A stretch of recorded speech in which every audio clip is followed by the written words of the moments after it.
punya aib mana lah duitnya tuh Kadang-kadang ambo heran bu.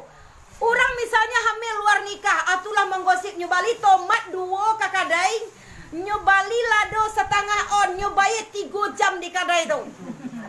3 jam tuh mengapa tuh? Menggosip, anak si anu Fulan bin Fulan baru 2 bulan kok menikah, alalah iya anaknya deh kau tuh. Nanti setiap kata-kata yang engkau keluarkan itu kok ndak dia anak di cucu laki kecil orang Minang bu. Ndak boleh membuka-buka aib orang tuh doh. Semua kita ini mempunyai aib.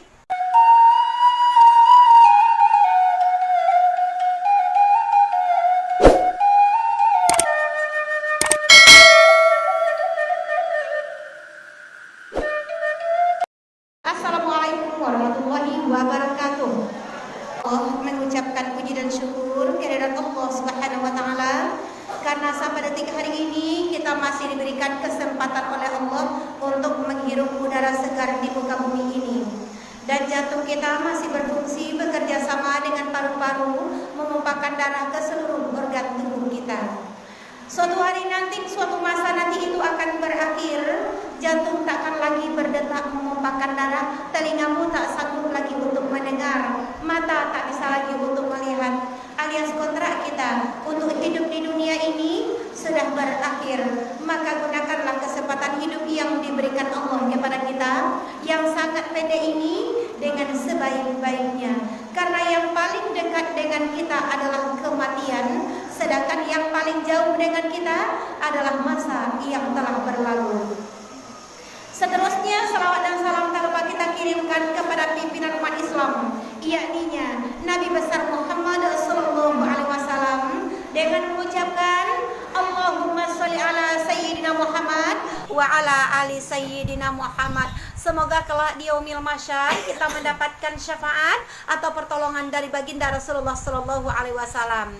Ibu-ibu, para wanita soleha, serta orang tua yang saya muliakan, hari ini pengajian kita judulnya Pintu-Pintu Surga. Amin. Ibu mau masuk surga? Maulah.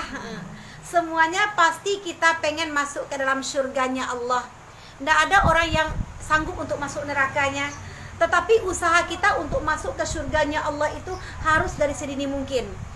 Sesungguhnya pintu-pintu surga itu sangat banyak diciptakan oleh Allah. Ibu mau masuk pintu manapun itu terserah, tinggal ibu memilih saja. Tapi jangan ada salah satu pintu tidak terbuka untuk kita. Semua pintu tertutup untuk kita. Kita minta sama Allah, kita itu ingin masuk ke pintu surga dari pintu manapun itu yang kita inginkan. Tidak ada orang yang ingin masuk neraka. Tidak ada, Bu. Kita ini dilahirkan ke dunia ini untuk memilih surga atau neraka. Ibu pengen masuk surga? Siapa ingin ke surga, pintu selalu terbuka, tak mudah dimiliki, hanya tuh orang suci. Carilah pintu surga dengan amal sendiri. Masuk ke dalam surganya Allah khusus orang-orang yang suci, Bu. Sementara kita udah punya dosa atau belum? Udah. Banyak atau sedikit? Banyak kan? Kita semuanya tidak ada yang tidak punya dosa, Bu. Bahkan kalau kita minta doa kepada Allah, meminta kepada Allah, jangan pernah kita mengatakan kita ini orang yang bersih dari dosa. Kita minta sama Allah, la ilaha illa anta subhanaka inni kuntu minaz zalimin. Saya ini orang yang zalim ya Allah. Saya ini orang yang bergelimangan dengan dosa ya Allah. Minta sama Allah, akui dosa kita kepada Allah, akui dari lubuk hati yang dalam. Berbicara tentang masalah surga, sesungguhnya pintu surga itu sangat banyak diciptakan oleh Allah. Yang pertama diciptakan oleh Allah untuk pintu orang-orang yang menghafal Al-Quran, untuk orang-orang yang cinta kepada Al-Quran. Dalam hadis Rasulullah SAW mengatakan, al-jannatu mustaqotun ila arba'ati nafarita lil Quran. Surga itu akan rindu kepada 4 macam golongan. Yang pertama, nafarita lil Quran, orang yang gemar membaca Al-Quran, orang yang cinta kepada Al-Quran. Rasulullah, kalau umatku ingin selamat hidup di dunianya, peganglah dua syarat ini. Yang pertama, berpeganglah engkau kepada Al-Quran dan Sunnah. Insya Allah kemanapun kita pergi, kalau Al-Quran di dalam hati kita ini, insya Allah selamat hidup kita dunia dan akhirat. Ibu-ibu yang saya muliakan, kadang di rumah kita pernah berantem, anak-anak berantem, kepala panas, kepala galau, sakit hati. Di rumah itu tidak ada kenyamanan. Kalau kita mungkin percaya kepada yang syirik, pergi ke dukun. Ini kenapa nih Pak Dukun, rumah saya ini panas saja bawaannya, suami marah aja Pak Dukun, saya juga seperti itu. Yang kata dukun jawabannya, ini ada orang yang syirik nih, ini ada kebaji nih katanya kan. Tapi kalau kita perhatikan, lihat di rumah kita, apakah rumah kita itu sepi dengan bacaan Al-Quran atau enggak? Apa kata Rasulullah? Jangan engkau jadikan rumahmu sebagai kuburan, yaitu rumah yang jarang dibacakan Al-Quran di dalamnya. Maka seisi rumah itu akan membuat emosinya cepat naik, Bu. Coba kita lihat Ibu ya, di kita zaman dahulu, kita kan kalau mengaji di kampung kan jauh suraunya, Bu. Iya. 1 kilo ada ya, Bu? Ibu juga pernah ke surau jauh dulu? Jauh ke suraunya, mengajinya jauh. Di bulan Ramadan itu sampai jam 3 di kampung kita masih terdengar kumandangan ayat suci Al-Quran, tadarus sampai malam-malam. Sekarang nggak ada lagi didengar, Bu. Kalau masih kita mengaji dengan mikrofon di masjid bulan Ramadan, itu datang tetangga ke Pak RT, pekak telingonya katanya. Masya Allah, pekak telingonya, Bu, mandangan bacaan Al-Quran. Pernah Ibu dengar seperti itu? Lihatlah masjid-masjid sekarang ini sepi dengan bacaan Al-Quran ketika bulan Ramadan datang, karena sebalik masjid itu telingo orang tulah pakak dituriak mananga Al-Quran. Orang kok tak kebanyak pakak kini, Bu. Mandanga Al-Quran selah pakak telingonya, makanya ambil di Allah pendengarannya. Allah berfirman di dalam Al-Quran, A'udzubillahi minasyaitonirrajim. Bismillahirrahmanirrahim. Man 'amila shalihan min dzakarin aw untha wa huwa mu'minun falanuhyiyannahu hayatan thayyibah.